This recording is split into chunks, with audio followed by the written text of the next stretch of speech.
Android'e döndük. Dün şeyin evde, Ayhan şey vardı Salih Konya'da.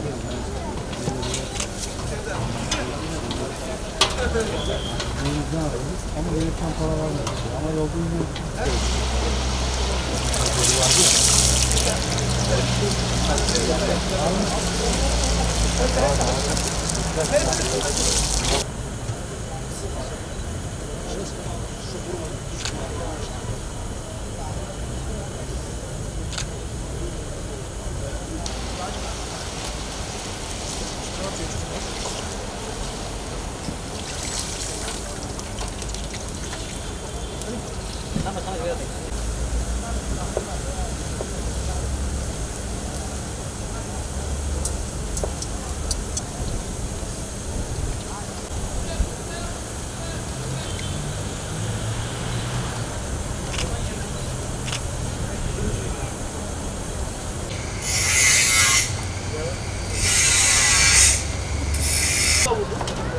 Alo.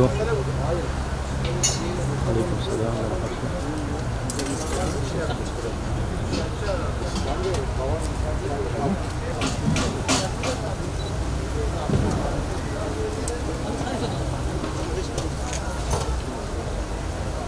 Çünkü şu gördüğün çok acayip bir şey. Bak sen yok dedin.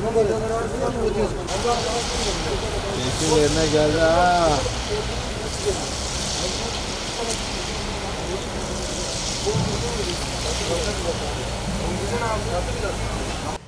Biz Taurus'ta deprem olayını maalesef duymaz. Kardeşlerimize bir nebze yardım olmak için geldik. Sıcak tat ve sıcak yemek vermeye çalışıyoruz. Elimizden geldiği kadar onların bir nebze günleri hoş olsun. Onların üzüntülerini paylaşıyoruz.